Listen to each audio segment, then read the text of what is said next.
Hello everyone. So friends, welcome to our daily current affairs discussion session. और हर रोज़ की तरह हम आपके साथ मंडे टू सैटरडे इसी तरीके से जुड़ते हैं ताकि जितने भी इंपॉर्टेंट न्यूज़ और अपडेट्स हैं हम उन्हें आपके साथ कवर कर पाएँ, डिस्कस कर पाएँ।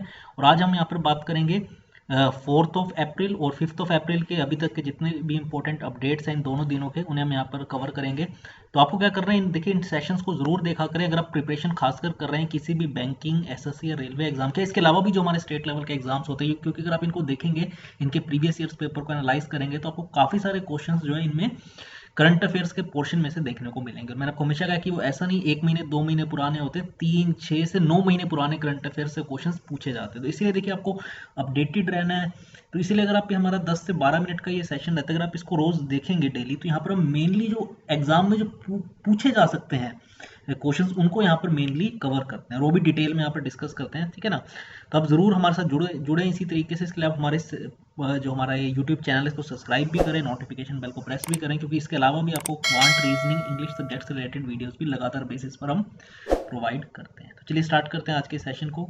तो पहला अपडेट है, आपको पता होगा कि कल पीएम मोदी ने एक हाई लेवल की मीटिंग जो है कंडक्ट की थी, इसे चेयर की थी इस मीटिंग को, टू रिव्यू कोविड-19 सिचुएशन इन कंट्री। देखिए आपको पता है, अगर मैं कल की बात करूं तो 1 लाख से ज़्यादा केसेस जो है वो रिपोर्ट किए गए हैं एक दिन के अंदर, जो कि आप देख सकते हैं कि एक बार फिर से जो है इतने देखिए केसेस, अगर हम देखें पिछले साल लगभग मार्च मंथ में जो है लॉकडाउन लगाया गया था और अप्रैल मंथ में धीरे धीरे जब टेस्टिंग बढ़ी थी तो केसेस बढ़ने जो है सामने आए थे ये चीज़।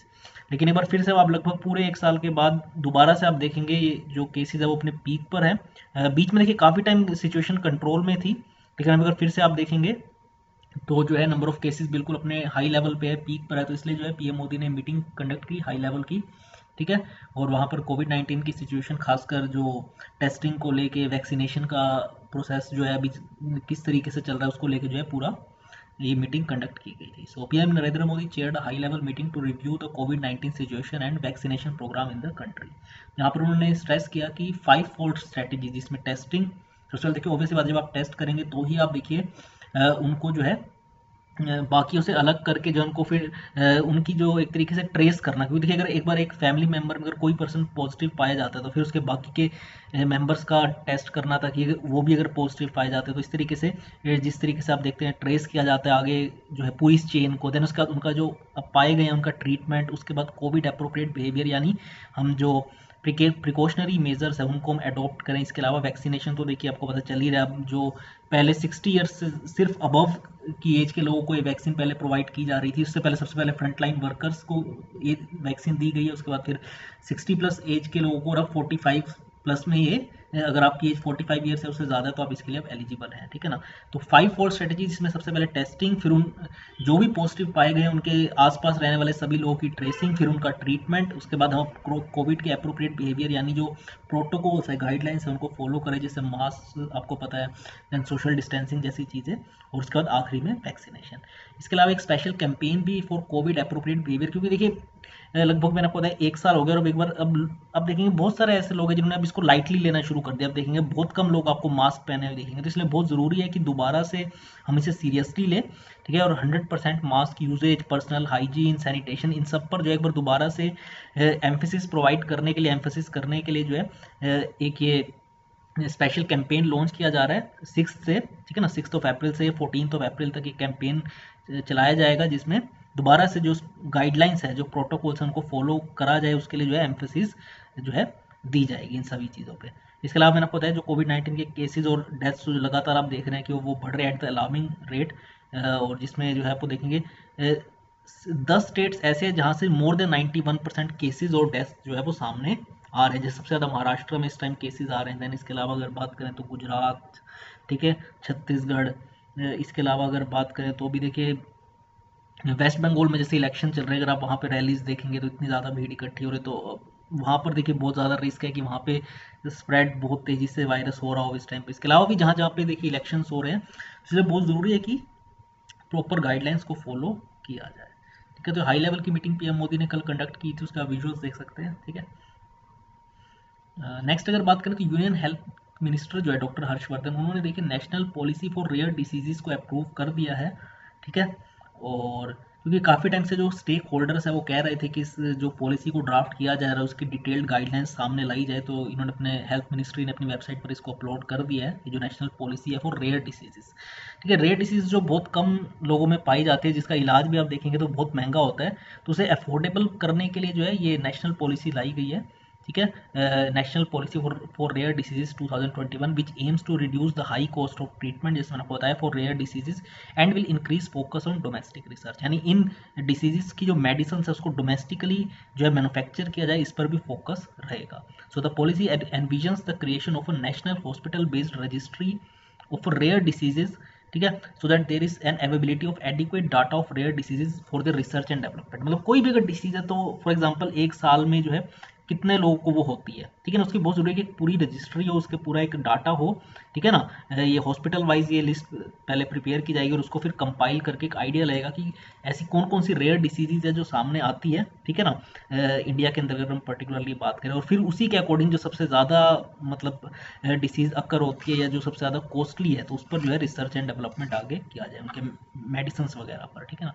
इसके अलावा फोकस इस पर भी रहेगा कि जो अर्ली स्क्रीनिंग है, ठीक है, बहुत सारे ऐसी डिसीज होती है, अगर उसका अर्ली जो है अगर उसका डिटेक्शन हो जाए, अगर पता चल जाए, तो उसे प्रिवेंट किया जा सकता है, ठीक है, उन डिसीजेस को through primary and secondary health care infrastructure, ठीक है। इसके अलावा उनकी काउंसलिंग करके भी, जो हाई रिस्क पेशेंट्स होते हैं उनकी काउंसलिंग करके भी इन जो है उन डिसीजेस या उन पर्सनस को जो है प्रोटेक्ट किया जा सकता है। इसके अलावा जो टर्शरी हेल्थ केयर फैसिलिटीज़ है उसको भी स्ट्रेंथन करने की बात इस पॉलिसी के अंदर की गई है। इसके अलावा ये भी बात की गई है कि 20 लाख तक की फाइनेंशियल असिस्टेंस जो है प्रोवाइड की जाएगी। ये सिर्फ ऐसा नहीं, जो बीपीएल फैमिलीज है उनके अलावा भी जो जन आरोग्य योजना है, प्रधानमंत्री जन आरोग्य योजना, जो जो इसके बेनिफिशियरीज है वो इसमें एलिजिबल हो जाएंगे।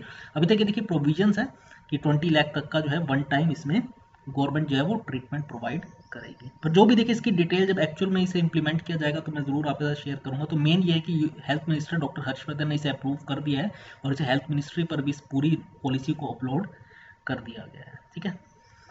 आगे अगर बात करें, मैं आपको ये बता रहा था कोविड को, क्योंकि जिस तरीके से सबसे ज़्यादा केसेस क्योंकि महाराष्ट्र से सामने आ रहे हैं, तो वहाँ की गवर्नमेंट जो है आपको पता है, जो वहाँ के चीफ मिनिस्टर है उद्धव ठाकरे, उन्होंने जो है ये काफ़ी सारी डिटेल्स दी प्रेस ब्रीफिंग में। एक तो स्ट्रिंजेंट कोविड कर्व्स जो है वो इम्प्लीमेंट किए जाएंगे, इसके अलावा वीकेंड लॉकडाउन भी लगाया जाएगा महाराष्ट्र के अंदर, ठीक है, ताकि जो कोरोना वायरस की चेन जो बहुत तेज़ी से स्प्रेड हो रहा है उसको रोका जाए, उसके उसके स्प्रेड को। और ये जो गाइडलाइंस है, ये जो रिस्ट्रिक्शंस है वो 30 अप्रैल तक इम्प्लीमेंटेड रहेंगी, जिसमें एक तो नाइट कर्फ्यू रहेगा imposed in the whole state, बाकी पूरे महाराष्ट्र के अंदर रात को 8 से सुबह 7 बजे तक। इसके अलावा सेक्शन 144 इम्पोज किया गया है पूरे मतलब डे टाइम में, अगर हम बात करें, जहाँ पे 5 से ज़्यादा लोग एक साथ इकट्ठे नहीं हो सकते।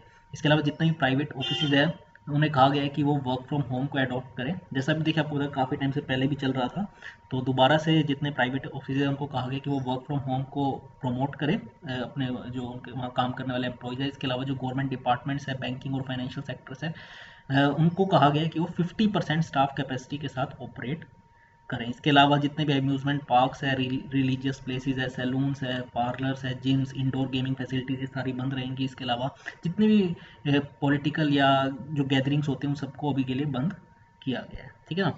ये देखिए 30 अप्रैल तक ये जो रिस्ट्रिक्शंस है वो इम्प्लीमेंट की जाएंगी अभी, ठीक है। आगे अगर बात करें, जो रशिया के फॉरेन मिनिस्टर है सेर्गे लेवरोव, वो देखिए भारत आज आ रहे हैं न्यू दिल्ली के अंदर 2 दिनों के अपने दौरे पर। सो काफ़ी इंपॉर्टेंट विजिट है, क्योंकि भारत और रशिया के रिलेशंस जो है वो काफ़ी इंपॉर्टेंट है, खासकर क्योंकि आपको पता है भारत डिफेंस के अंदर रशिया के साथ काफ़ी सारे भारत की डील्स होती रहती हैं। इसके अलावा भी तो रशिया के जो फॉरेन मिनिस्टर है सेर्गे लेवरोव, वो आज आ रहे हैं 2 दिनों के अपने दौरे पर भारत, ठीक है। So it will provide an opportunity to discuss aspects of bilateral ties, ठीक है, द्विपक्षीय संबंध को और इम्प्रूव करने के लिए। इसके अलावा जो अगला इंडिया रशिया एनुअल समिट होना है इस साल, उसकी प्रिपरेशंस को रिव्यू करने के लिए भी इंपॉर्टेंट रहेगी ये विजिट। इसके अलावा जो रीजनल और इंटरनेशनल इशूज है ऑफ म्यूचुअल इंटरेस्ट, उनको भी इस मीटिंग में डिस्कस किया जाएगा। इसके तो रशियन फॉरेन मिनिस्टर जो है वो इस विजिट में एक तो एक्सटर्नल अफेयर्स मिनिस्टर जो है जयशंकर, उनसे तो मिलेंगे ही, और उसके बाद जो अपने 2 दिनों के दौरे के बाद वो पाकिस्तान जाएंगे 6 और 7 अप्रैल को, ठीक है। तो जो भी इसमें कोई इंपॉर्टेंट अपडेट निकल के आएगा तो ज़रूर मैं आपके साथ डिस्कस करूँगा। अब यहाँ पर देख सकते हैं दोनों ही कंट्रीज़ के, एक तरफ राइट साइड में तो एस जयशंकर है ही, लेफ्ट साइड में जो रशिया के फॉरेन मिनिस्टर उनके फोटो देख सकते हैं। और आखिरी आज का हमारा अपडेट है, वेटरन एक्ट्रेस शशिकला जो है उनकी डेथ हो गई है मुंबई में अनफॉर्चुनेटली, ठीक है। She was 88 years old. So इस पर बात कर लेते हैं क्योंकि इनका काफ़ी एक बड़ा करियर रहा है अगर हम बात करें फिल्म इंडस्ट्री के अंदर। उन्होंने ओवर 100 मूवीज़ में एक्ट किया हुआ है। सो वेटरन एक्ट्रेस रही Shashikala Om Prakash Sehgal passed away at her residence in Mumbai, जिसमें आपको बताया वो 88 ईयर्स की थी। और उन्हें सिर्फ जो उनका पहला नाम है शशिकला के नाम से ज़्यादा वो फेमस थी, ठीक है। उन्होंने 100 से ज़्यादा मूवीज़ में एक्ट किया हुआ था। इसके अलावा उन्हें प्रेस्टिजियस पद्मश्री अवार्ड दिया गया था इंडियन गवर्नमेंट द्वारा for unparalleled contribution in the world of cinema and arts. इन्हें 2007 में ये अवार्ड दिया गया था पद्मश्री का। इसके अलावा इन्हें लाइफ टाइम अचीवमेंट अवार्ड भी मिला हुआ था। वी शांताराम अवार्ड्स जो है इन 2009 के अंदर ये अवार्ड इन्हें दिया गया था, लाइफ टाइम अचीवमेंट अवार्ड, ठीक है। इसके अलावा इन्हें 2 फिल्म फेयर अवार्ड्स भी मिले हुए थे। तो अनफॉर्चुनेटली इनकी डेथ हो गई है मुंबई के अंदर, वो 88 ईयर्स की थी, क्लियर। यहाँ पे आप उनकी फ़ोटो भी देख सकते हैं। तो ये थे आज के हमारे इंपॉर्टेंट अपडेट्स। कैसा लगा ये सेशन ज़रूर बताइएगा कमेंट करके। इसके अलावा आप हमारी वेबसाइट तक्षशिला-learning.com ज़रूर विजिट कर सकते हैं। अगर आप बैंकिंग, एसएससी या रेलवे एग्जाम्स की प्रिपरेशन कर रहे हैं तो आप बैंकिंग का कोर्स ले सकते हैं, एसएससी या रेलवे का, क्योंकि आने वाले टाइम में आपको पता है एसएससी का सीजीएल का एग्ज़ाम होने वाला है 2020 का टियर 1 का। इसके अलावा जो है बैंकिंग के एग्ज़ाम्स तो आपको पता ही है, एसबीआई पीओ क्लर्क आने वाला है। इसके अलावा आईबीपीएस के एग्जाम्स भी जो होंगे, तो इसलिए आप पूरा कोर्स ले सकते हैं जिसमें आपको पूरा लाइव रिकॉर्डेड क्लासेस मिलेंगी, टेस्ट सीरीज, ई बुक से सब आपको इसमें प्रोवाइड किया जाएगा। तो आज की इस वीडियो में इतना ही फ्रेंड्स, थैंक्स अलॉट।